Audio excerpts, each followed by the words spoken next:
Hello, my friends. Story time with Mrs. Beth again. I want to say a special hello to Grace and Abby.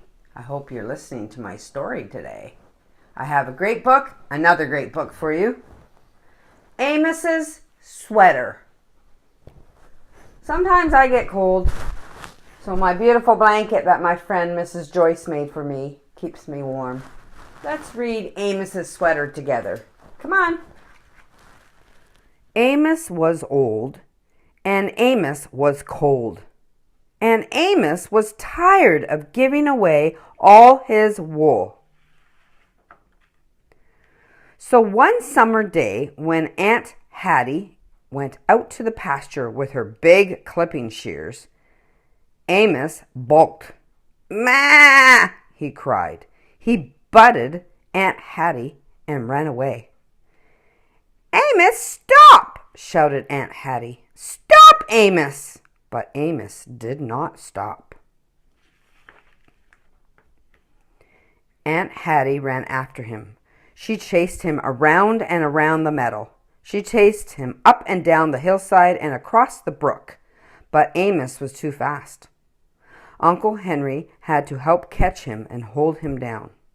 Then Aunt Hattie clipped his wool. "There now, Amos," she said. "That wasn't so bad, was it?" "Bah!" said Amos. Aunt Hattie gave him an apple to make him feel better, but Amos did not feel better. He was old, and he was cold, and now he was angry.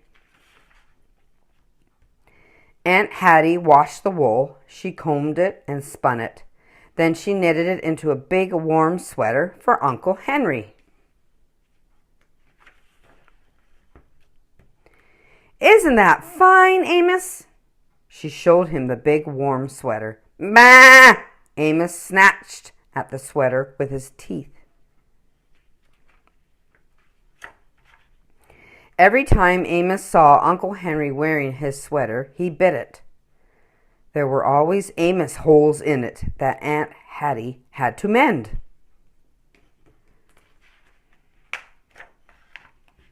One hot day, when Uncle Henry left the sweater over the fence, Amos tried to pull it down. It stuck fast, and he made such a huge hole in it, Aunt Hattie came after him with a stick. Aunt Hattie mended the huge hole. She washed the sweater and hung it out to dry.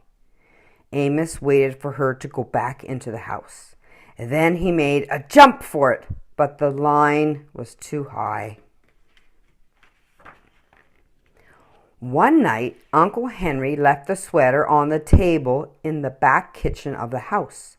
The door was open. The moon was full. Amos could see the sweater from his stall in the barn.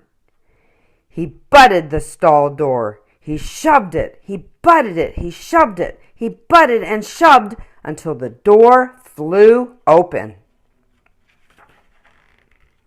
He dashed across the barnyard into the back kitchen. He yanked the sweater off the table. Furiously, he pulled it this way and that. An end of the yarn caught in his hoof. He pulled and twisted to get it loose. He tugged, he twisted, he bit, he rolled around on the floor. The more he struggled, the tighter the yarn wound around him. Soon he was so tangled he couldn't tell which was yarn, which was sweater, and which was Amos. "Ma!" he cried. "Bah, bah!" In such rage, Aunt Hattie and Uncle Henry came running to see what had happened. "Oh, Amos, now you've done it," Aunt Hattie sighed. Uncle Henry laughed. He began to unwind the yarn. Amos glared at them with his angry black eyes. Free at last, he stood up. His two front legs were deep in the arms of Uncle Henry's sweater. His head poked through the top.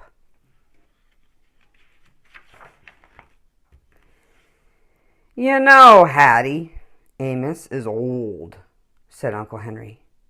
And maybe Amos is cold, said Aunt Hattie. And maybe, they said both at the same time, Amos is tired of giving away all his wool.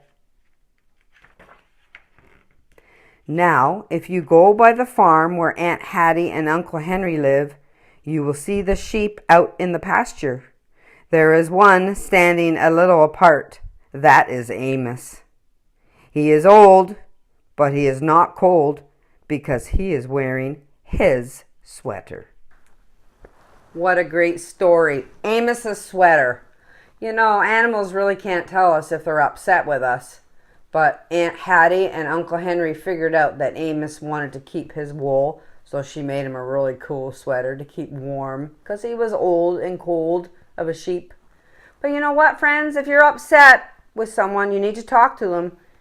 And you always talk to Mommy and Daddy because they will help you with how you're feeling. Bye, friends. See you next time.